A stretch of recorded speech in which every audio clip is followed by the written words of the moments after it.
โอ้ขี้ตุ่มเข้าเลยมันไหลเข้ามาเลยเนาะ ก็รูปแบบนี้ นี่กินข้าวกันไปเลยเนี่ย เราก็ปิดป้าเนี่ย ปลาที่มองว่ะนะ ได้พูดเขาขนาดพูน ได้เนาะเฮิร์นไปได้แต่แค่บ่ มีลายได้ป่ะครับมีลายได้ โอ้หลาย มันเคยจะกูรูป มานาวเตะเยือกๆมาวางลึกนี่ทุกคนบ่แม่นในอื่นดอกยานแค่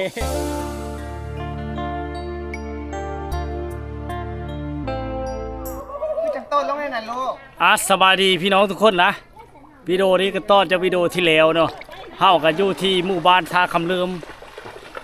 เนาะแต่เฮาสิไปบ้านท่าคำเลื่อมเหนือนะหรือว่า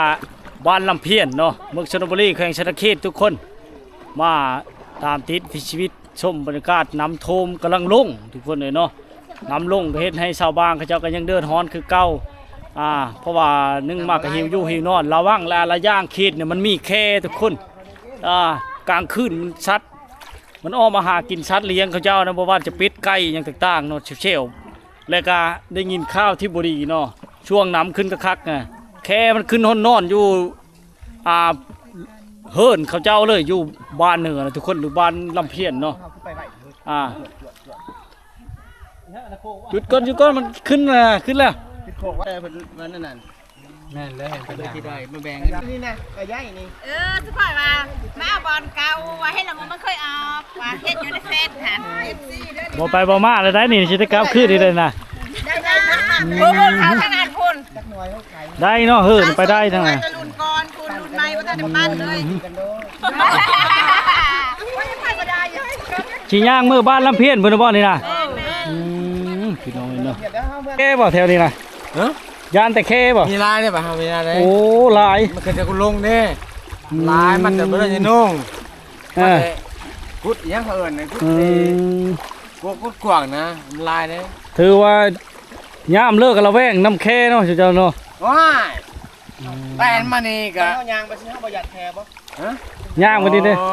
สมมุติว่ามันก็บ่ขามันก็บ่กินบ่ครบเฮาดอกเวลามันไปเอาเถอะ ยามไปลงไปเย็บไปยังเนาะ ท่านมองเฮาสินะ เออ หายหมดแล้ว โอ้ยว่าเป็นตะยานนะพี่น้องเลย วัวเป็นไง บ้านลำเพียนบ้านประชิดหรือบ้านดอนเลยมีแต่แค่ทุกคน มาทางคำเรือมาสั่น ถ้าลมปัจจุบันเนี่ยมันเป็นบ้านท่าคำเลื่อมเนาะ ทางเรือใต้ทางเรือเนื้อ ม บ้านที่ว่าสุดในหมู่บ้านเฮานี่คือบ้านดานยะนุ่ง อืม กลับ ไปทางเลือดอนจันเนาะดอนนี่ กลับ นะ พี่น้องเขาบ้านดอนนี่นะบ้านดานยะนุ่งเนาะ ถือว่าสามหมู่บ้านนี่นักชุดเนาะ หนักสุดแล้วบ้านเฮา เฉพาะน้ำท่วมนี่ในเมืองเลยนักรีรอโอ้ยอืม น้ ตอนนี้ฮะกำลังย่างไปนะเพราะว่าขี้เห่อเลยมันไปบ่ได้ทุกคนเนี่ยมันมีบ่อนน้ำแห้งน้ำบกเลยที่เดียวไปไม่ได้เลยก็เลย ต่อขวดกับบ้านแล้ว เฮาก็เลยหาทางไปเนี่ยเพราะว่าชาวบ้านเขาไปก้อนเลยก็เลยบ่รู้จะไปจังใดนะถ้า3คนเขาก็กล้าไปนะห้ามยังนะห้ามเข้าหากินท่านทุกคนเลยเพราะว่า อยู่แข้งไหนนี่ มันมีนะบ่มีแข้งเขานี่แล้วมีแค่ประเทศนี่นะ แข้งไหนจะอยู่นี่ เป็นตะย่านทุกคนนี่แค่กับพวกแค่ สว แท้ รร นี่ ค์บ่ แม่น จะอยู่นี่เมืองไหนเขตใด ฮะ ปัจจุบันอยู่เมืองต้น เมืองชนนี่แหล้วมันอยู่เมืองชนนี่แหละ ปัจจุบันอันนี้เราก็อยู่ทางข้ามเรือนี่แหละนี่ นี่เห็นไหมไปจะหูเนาะเขาไปท่าเบิ้ง เราพอจะอยู่แข้งใดเมืองใดนะ แล้วอันนี้ก็เสียงดังฟังชัดแบบบ่วงเลยทุกคนนี่เบิ่งนี่ พอเขาไปนอกบนดงพอจะอยู่ดอกเขาไปนอกพอจะก็มี โดย เขาพาแพ้กันเนาะ บอกไอ้น้องก็ได้คอยมาที่เขาอยู่บ้านเจ้ากูปี อยู่ใช่เนาะ ปีกาเนี่ยเขาก็มา วางนี่น้ำยังเลิกอยู่ทุกคนเลยสังเกตเบิ่งเนาะโอ้เถอะยานเด้วางนี่ นี่เล่นไปไหน มานาเตะเยือกๆมาวางเลิกนี่ทุกคนบ่แม่นในอื่นดอกยานแค่บ่แม่นยานเนาะคือว้าวแหละ บุญย่างแท้ แต่มีชาวบ้านเข้ามานํผู้หนึงก็ใครๆแน่เฮาก็ได้อุ่นใจเด้สังเกตเบิ่งทุกคนลุยน้ำว่าจะได้คลิปให้พี่น้องได้เบิ่งได้ชมได้สังเกตเบิ่งเนาะลุยน้ำ บุญย่างย่างบุญเขากิน โอ้อย่าไปเข้ากินเด้นี่ เอาหน้าท่วมหน้าไอ้เด้ น้ำก็ ดันยันแห้ง หน้าท่วมหน้าเนาะย่างบุญเขากินนะ เขาก็ตายมันแล้วเนาะ บัตรลำเพียนกับสิประมาณนี้ โอ้ทุกคนเลยเนาะ กูป้านั่นน่ะ ย่างนี่ก็ใช้เวลาเกือบว่าชั่วโมงทุกคนเนาะที่เฮาย่างมานี่ขากลับนะจะได้กลับกับทีมงานเนาะอันนี้ก็มีชาวบ้านเขาเจ้ามานะผู้หนึงให้การให้ทางใครแน่เพราะว่าน้ำลึกกว่านี้เฮาก็เสียวยานเพราะว่าเฮา ใครอยู่ไทยยังไม่ได้ แถวนี้มันมีแค่ทุกคนว้าวมันก็มะนาวแต่เยอะ รักไหน เนาะ รักไหน รักไหนรักเก่ารักเก่าวะเก่าเนาะ รักเก่ารักกัน อย่ามาต้องท้าแต่รักเก่าเนาะก็ฮู้คือกันขอบริเฮียนเนาะ แล้วว่าปูปลาหน้าน้ำนี่พ่อได้กินกันชมว่านั่นแหละ ถ้าบูพื้นท่ามาหักก็ตอบได้ อืม ต่อเข้าท่านเนาะ มีจักหลังคากาวานอยู่บ้านท่าคำเรื่อมเหนือนี่ เรือนนี้ บ้านลำเพียนนี่ อายุนี่70 ป้า 70ปลายโอ้แสดงว่าพ่อบ้านนี่ขึ้นกับดิขึ้นน้ำกันเนาะ2บ้านนี่เนาะ ขึ้นมาปั่นไต่ดิ เออ พอบ้านใหญ่อยู่บ้านใต้ นี่แหละพี่น้องเอ้ยเนาะได้รับผลกระทบหนักนี่ คื คือว่า100ปลายหลังคาเนาะ2บ้านนี่มาโคบบ้านเดียว คอยมันกับราชวงศ์อยู่แต่ว่าเนาะคอยก็เป็นคู่เป็นยังกันลายอยู่ ทางนี้นี่ทุ่งหน้าเขาบอกเป็นขาวๆนี่หรือว่า ช่วงหน้าการระบาดเมื่อ ระหว่างบ้านต่อบ้านในสังเกตเบิ่งทุกคนนี่เนาะจะเป็นป้าไผ่อ้อมล้อมไปแบบดั้งเดิมตะกี้ทุกคนบ้านนี่ เจ้าอ เนาะ ยู่เมื่อไหร่เจ้าแกงไหนเจ้าอยู่ บ้านท่าคำเลื่อมเหนือเนาะหรือว่าบ้านลำเพียนทุกคนเฮากับบ่ฮู้ข้อมูลที่ชัดเจนก็เลยบ่ฮู้จักเนาะคือว้าวแหละทุกคนเลยจ้ะเฮ้ยคอนไม้คอนโต๊ะนี่บ่ย่อมไปเนาะมันตัวนี้มันคิดให้มันหนักทุกคนเลยก็เลยอยู่นี่รถจักรเขาเจ้าพุ่นมัดไว้อยู่หั่นเลยใส่เพ่ไว้บ่น่ะใส่เพ่ไว้ทุกคนเลยทางนั้นจะเป็นโรงเรียนหรือวัดเนาะทุกคนเนาะแต่ก็บ้านนี้เนี่ยนี่70หลังคาทุกคนเนาะ70ปลายหลังคานะยังท่วมอยู่ตอนนี้กะบ่ทันได้ลงคักเลยทุกคนเลยเนาะสภาพน้ำท่วมเขาก็ใช้บักมัดไม้ติดกันแล้วก็เอากระตุกเชอแห้วแล้วก็ได้เบ่งเนาะว้าวเลยผู้โอ้คือว่าจนบ่มีกำลังใจที่หาอยู่หากินอย่างเลยนะทุกคนนะมีแต่หาใช้ม่องกับปลาพ่อประทังไปเนาะเพราะว่าน้ำท่วมหลายปานนี้ก็เฮ็ดให้ยุ่งยากเนาะถ้าว่างเขาเจ้าก็ได้ว้าวแหละไปมาในการสัญจรนี่ง่ายเพราะว่าใช้เหือฮอดไว้ลัดชื่ออย่างใดเนาะแต่ว่าคือว้าวเลยอาหารการกินนี่ได้แต่ป่าเนาะอาหารกินน้ำอื่นก็บ่ได้แล้วก็คือว้าวแหละเข้าในหน้าก็ท่วมตายมาแล้วยังเหลือแต่เนาะยังเหลือแต่เฮือนไว้ค้างคาอยู่เนาะชาวบ้านเขตนี้ก็ถือว่าได้รับผลกระทบหนักภัยพิบัติน้ำท่วมในครั้งนี้เนาะมันเริ่มขึ้นตั้งวันที่9ทุกคนเนาะจนฮอดวันที่23นะวันที่24 25แต่น้ำจึงได้หยุดเริ่มลดลงได้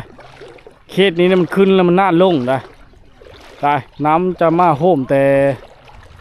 เมืองพีนเชโปนเมืองวิละเมืองน่องเนาะหลายเมืองที่มาโฮมอยู่พี่แล้วมันจะยึงแต่แม่น้ำคลองแม่น้ำเชี่ยจำซ้อยเชี่ยบางเหียงเชี่ยจำพอดเนาะยึงขึ้นมาเลยเฮ็ดให้มันน่าลงทุกคนเลยจนน้ำแม่น้ำคลองบกไปเลยเนาะโอ้เครื่องคลองสัมภาระอย่างต่างๆคอนไม้คอนโต๊ะขึ้นเต็มอยู่หลังห้องน้ำทุกคนเลยเนาะต้นมะฮุ่งนี่ก็โง่ยลงนะทุกคนนะข้างนี้จะไปทุ่งหน้านี่เข้าหน้าเนี่ยตายมาแล้วทุกคนแม้แต่หญ้าก็ยังตายเนาะอย่าว่าแต่เข้าหน้าทุกคนเลย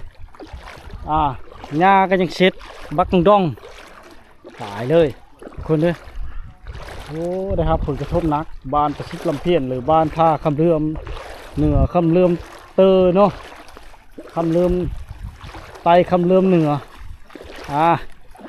พี่น้องไอ้เนาะนี่แหละ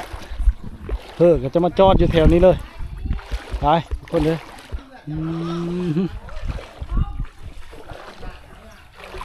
เป็นขี้ตุ่มเลยเฮาย่าในกระทิมก็อันกับมากระทิมงานในกระทุกคนเลยคันผู้เดียวเนี่ยเฮากับบสามารถมาได้นะคือมือก่อนนะก็ยานเนาะเพราะว่าแถวนี้มีแค่ทุกคนแต่ยานได้แค่กระลายทุกชิ้นทุกอย่างต้องได้มัดไว้หมดเลยทุกคนเลยโอ้เธออันนี้ล่ากำลังอนามัยบ้านเพิ่นคนเลย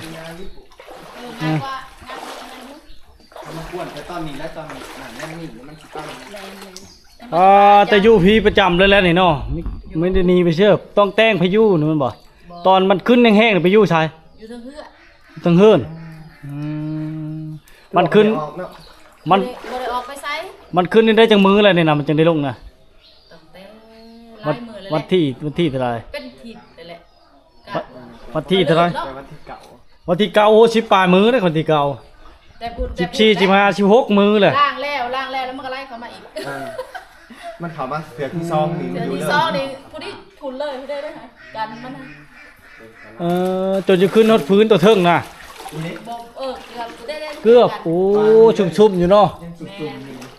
แม่ จุกพี่ บอกว่านี่เพียงนี้ ทงกระทุก โอ้ โอ้ลงไหวอยู่ชะเนาะเกือบเมตรว่านในเพลงนี้ทุกคนเนี่ยโอ้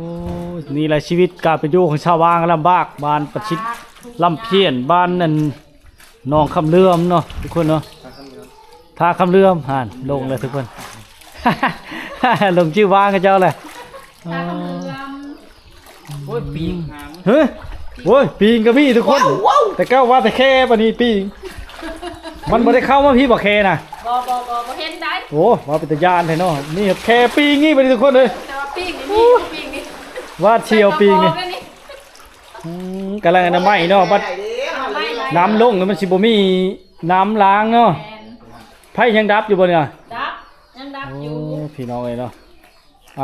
ถือว่าลำบากนักชุดเลยบ้านประชิดลำเพี้ยนบ้านท่าคำเลื่อมเหนือคำเลื่อมใต้หรือว่ากองยากเนาะวัดกองยากของปทุมวันของเมืองชลบุรีนี่น้ำท่วมนี่รถไทยแต่ละคันนี่มันเขาเจ้าบ่ย้ายเขาแต่หัวจักมันขึ้นเนาะ บางคนก็ยานบางคนก็เอาแต่หัวจัก ย้ายไปจักขี้ย้ายไปทางเลิกบ่นี่บ่เลิกก็ตั้มหมดแถวนี้เนาะ เมืองครับผู้และ ว้าขึ้นเมืองพุ่นน่ะกายกองยากก็ไปพุ่นอีก ใกล้ไปอีกแล้วผู้ได้มีพี่น้องผู้ก็ไหวอยู่พุ่น บอลแต่เฮามานะทุกคนนะไกลๆพุ่นแหละชาวบ้านเขาเจ้าก็เดือดร้อนหลายจักสิกินอยู่จังใดคือว้าวแหละลักๆหน้าเข้าหน้าก็ตายเมื่อละเพิ่นยังมาท่วมบ้านนี่บาดนี่โอ้ ดีใจบ้านหนักลงดีใจเนาะ บ่ ไว้คนนี้นี่ แม่น ปลามันบ่ได้เข้าในห้องเลยจะเข้านอนในห้องข้าวยักปลาน่ะ มีอยู่แล้วปลาซิว ปลาโยมัน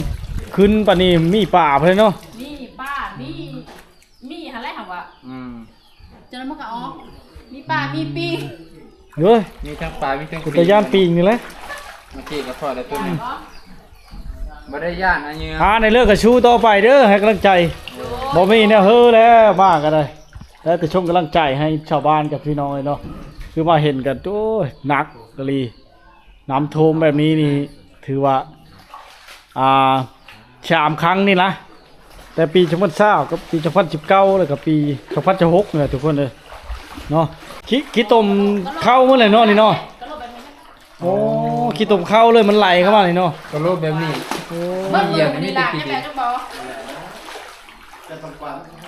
ตั้งแต่น้ำขึ้นเนาะว่าวุ่นน้ำเครื่องกับพ่อแล้วชิมาล้างเหินล้างชาตินี่พี่น้องเลยถือว่านักเหินเรานี่ก็ลำบากขนาด ดูหน้าทาง โอ้ยนี่นะเบิ้งเดี๋ยวเข้าเบิ้งทางในเด้อเขาเบิ้งเด้อทางในก็ยังเป็นน้ำอยู่พี่น้องเฮ็ดบอลเลี้ยงปลาใช่เลยก็ได้นะโอ้ยคนเลยเนาะน่าเห็นใจเขาเจ้าเมื่ออื่นน่าจะวิทย์นะทุกคนนะวันที่7 8น่าจะวิทย์นะทุกคนนะตารางเฮิรนเนี่ยเป็นขี้ตมระดับ7 มื้อก็บ่แห้งทุกคนเลยเพราะว่าน้ำมันแช่หึงเนาะกลายเป็นขี้ตมหมดเลยนะชาวบ้านเขาเจ้าก็เหงาแล้วทุกคนเลยเนาะจักสิไปพึ่งไผคือว้าวแหละหาเงินมากับเป็นหนี้เป็นชิ้นแล้วมันจะน้ำท่วมเลยซื้อข้าวซื้อในยูเนี่ยกินเนาะแต่ละมื้อประทังชีวิตไปคือว้าวเลยทุกคนเลยเนาะขนาดเฮาผู้น้ำไม่ได้ท่วมเฮิรนท่วมหน้ากันยังพอแห้งเลยทุกคนเลยนี่ท่วมเฮิรนนี่เนาะย้ายเครื่องย้ายของเฮากันยังย้ายเฮากับย่านมันท่วมเนาะเฮากับเกือบท่วมทุกคนเลยยังประมาณ58เนาะถึงเฮิรนทุกคนเกือบถึงเนาะน้ำยังมาอยู่นะทุกคนนะ น้ำท่วมเริ่มลดลงแล้วเนาะถึงปัจจุบันนี้วันที่26 27นี่เนาะ28นี่เริ่มลดลงแล้วทุกคนเลยที่เฮาเห็นนะคือว่าแหละเนาะ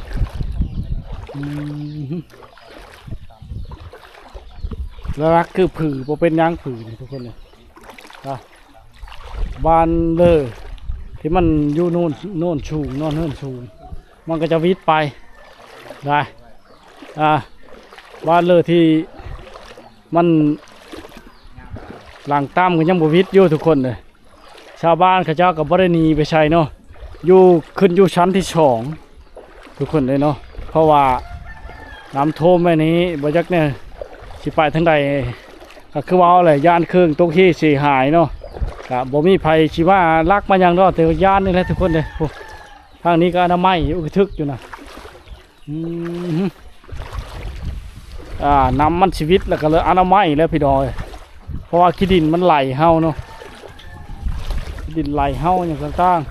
ๆโอ้อนามัยเฮิร์ดแล้วนี่เนาะลุกขลุกอยู่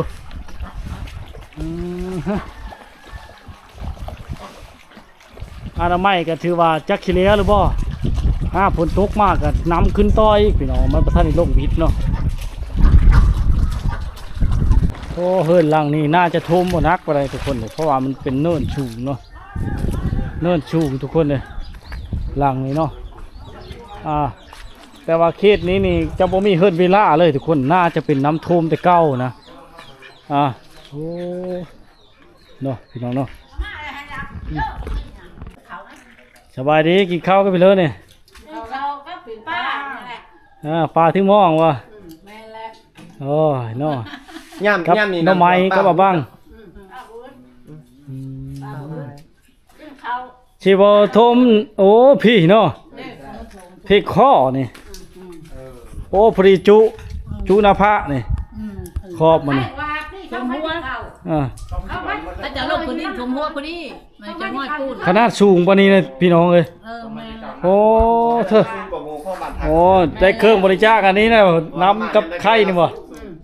แม่แหละคนไทยพอมันเท่าไปเนาะแม่แหละเฮ็ดนั่นเลยลักๆก็จะได้เข้าหมดเลยเนาะจะได้เข้าแล้วเบาเนี่ยนะพวกเรากันไว้ไปหาข้าวเขาปลูกทางไหนวะเด็กยายคนนั้นคนนี้ขับรถเองไปว่าอันในเฮือนท่านก็ขาดเขากินมั้งขาดแล้วบ่บ้านได้สิบ่ขาดแบบนี้เฉยตอนนี้ฉันยังพอได้แก่อยู่เนาะบ่ตกแรงเพราะได้เข้าหน้าตายเมื่อแล้วแม่เฮ็ดเลยเนาะแน่เลยนะอยู่ทงแต่ว่ามันจะเป็นกระปุกมันบ่เป็นแล้วบ่เป็นแล้วครับผู้ชื่อตายมาแล้วขาดเคลื่อนเท่านั้นอันนี้ยังบ่ทันเว้ามันสิลงคักเด้อนี่จังมันสิมายามเลยพายุเข้าก็เอาอีแล้วต่อยแล้วก็หิบ่หาเหอมาได้คันสิเฮ็ดนั่นเข้าลอยฟ้าเพราะมันบ่ได้ท่วมตลอดเนาะมันยามลงเพิ่นลงเฮ็ดเด้อให้เลือดสูงก็ย้อนน้ำท่วมบ้านนั้นยังว่าบ้านทาข้ามเรืองนี่เลือดสูงกว่าหมู่เลยกันเราก็เรื่องนั้นเรื่องน้ำนี่กล้าเทียมนี่ทาข้ามเรืองกล้าเทียมที่สุดเพราะว่าอันปี2019อันอยู่ลำคาก็มีจนอยากตายบ่มีเหือตอนนั้นทันได้ตอนนั้นอันนี้เข้าบ้านน้ำท่วมแล้วเขามีเหือมีแพ้เฮ็ดเนาะเล็กๆน้อยๆผู้ละปีนั้นถือว่านักเนาะปี2019เนาะปี2019บัดนี้ชาวบ้านเขาไปอยู่ในเส้นอยู่น้องพืออยู่ในเฮือนนี่ก็อยู่ก็อยู่นั่นแหละน้องพือไปทางไหนบ้านน้องพือเครื่องคลองเพิ่นอยู่เทิงทวนบ้านน้องพือไปทางเลยน้องพือเมืองของลูกเด็กมันสูงเนาะพุ่นเนาะน้ำบ่ท่วมรีบล้างเฮือนเฮาก็บ่ท่วมอันว่า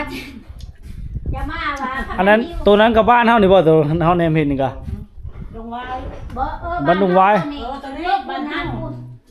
ดงวายแล้วเซินบ้านโคกช้างบ่โคกช้างพูดไปตัวน่ะ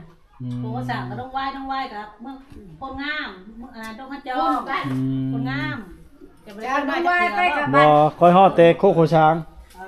ก็คอยในคอย งานพักเป็นห้อง ในเลิกกับชูต่อไปนี่นะเฮ้ยเดี๋ยวจะมา ชูแล้ว โอ้ งัว เนาะ เห็นว่าจังหวะงัวหม้อหันก้าเทียมบานนั้น บั ก้า ด เที ม่ ยว ม ง คือ บัดม่วงที่จะเอาไปก่อนหรือว่าเป็นผมเรียกกัน ไม่น้ำว่าแต่เห็นน้ำก็ไปก่อนแล้วสัตว์ อยู่โขงน้องพื้นคนแล้วเนาะ เทียมเฮาบาน เดชแสดงว่าเดี๋ยวนี้ต้องมีผู้ไปเลี้ยงอยู่แล้วเดี๋ยวนี้นะ แม่ โอ้ตอนนี้แต่งกันในนั้นค่ำเลยเอาเหือไปฮับเอามาบ่เล่นเด้อ แล้วเหือแป้ว พี่น้องเนาะ ผู้นอนอยู่น้องพื้นก็มีครอบครัวเขาผู้เพื่อนเขาตำ นอนอยู่ห้องเห็นนอนอย่างนั้นเนาะบ่มีพี่น้องกันโอ้ยากพี่น้องเลยเนาะพี่น้องก็ได้ปิ้งปลาถือหม้องบ่โอ้ยเนาะช่องชามมือขึ้นลางถือว่าไม่ได้ใช้การเลยอยู่นี่เนาะอยู่ชั้นที่ช่องพุ่นน้ำโทมหมดแถวนี้ทุกคนเลยโอ้ลำบากกันเลยบ้านทางคำเดิมคอยบ่ฮู้บ่แล้วพอเป็นบ้านไปชิดลำเพ็ญเนาะแล้วบ่ฮู้ก็บรรยากาศตอนนี้ก็ถือว่าบ่แตกต่างกับตอนน้ำท่วมหลายๆนะทุกคนเนาะเขาเจ้าก็ยังใช้ชีวิตที่ลำบากเนื่องจากว่าการสัญจรกันไปใช้กับบ่ได้เนาะคือว่าแหละความหวังที่เพิ่งอยากให้น้ำลดลงไวๆทุกคนเลยเนาะตอนนี้น้ำกำลังลงอยู่เนาะเพราะว่าการสัญจรก็ยุ่งยากเลี้ยงชัดชาววัดชิงก็ต้องไปพึ่งบ้านเพิ่นบ้านพี่เมืองน้องไปเฉลิมไง ห้ายางเลย มันจังได้เฮ็ดแหละเนาะไปหาหน้ำไม้ชะเขาเด้ เขาหน้ำไม้อยู่นะโอ้ยพี่น้องไอ้เนาะถือว่าตั้งแต่เขาเจ้าได้รับผลกระทบในปี 2019 นั้นทุกคนนักหน่วงเนาะสิหายนักเขาเจ้าก็เลยมีเกือบว่ามีเฮิดจักนี่เกือบว่าคู่หลังคาเฮิดเลยทุกคนนะได้ที่เฮามาเนี่ยฮะก็ได้บ่ได้ครึ่งนึงจำนะแต่ละบ้านปุ๊บยาวไปพุ่นเลยทุกคนเลยเนาะสิไปเชลเลอร์เนี่ยบ้านเนี่ย เอาไปกินเอาปลา เอาปลาขึ้นถึงมองบ่ แมนถึงมา ชาวบ้านเขาเจ้าไปยามก็เลย แมนไปกัน นี่แหละพี่น้อยเนาะเฮ็ดเวเมื่อยอาศัยกินแต่ป่าชิบป่ามือเลยนะพี่น้ำทมหากระลดลงเนี่ยเขาเจ้าก็กินป่ากินปูป่าหน้าน้ำทุกคนเลยเนาะชาวบ้านพี่น้อยเฮามากกันเลยเนาะถือว่าซอยน้ำพักน้ำแรงนี่แหละบ่มีในซอยเขาเจ้ากันเลยเนาะคนน้ำคนได้ซอยชาวบ้านเขาเจ้าแบ่งกันพี่น้องเอ้ยเนาะบัตรขากลับนี่ได้กลับน้ำมันพี่น้องคณะบ้านเพื่อนพี่น้องเพื่อนจะไปเอาเครื่องในเมืองคนนะหลังจากเอาเครื่องปั่นเรียบร้อยแล้วก็เข้ากันเดินทางนั่นเขาเจ้าเนาะเพราะว่าผมมีผู้ไปแล้วทุกคนเลยชาวบ้านเขาเจ้าก็เมื่อยทบเท้านำคนเครื่องคนของมินเพื่อนมินซ่านเนาะหลายอย่างคือว่าได้รับผลกระทบอย่างนักหน่วงเนาะบ้านหลายหมู่บ้านเลยทุกคนเนาะครับทุกคนบริการได้กลับนำพี่น้องเพื่อนเนาะ บางเรื่องนี่ได้ยูเฮ้อว่ามันมีบอลบกบอลอย่างไรนะ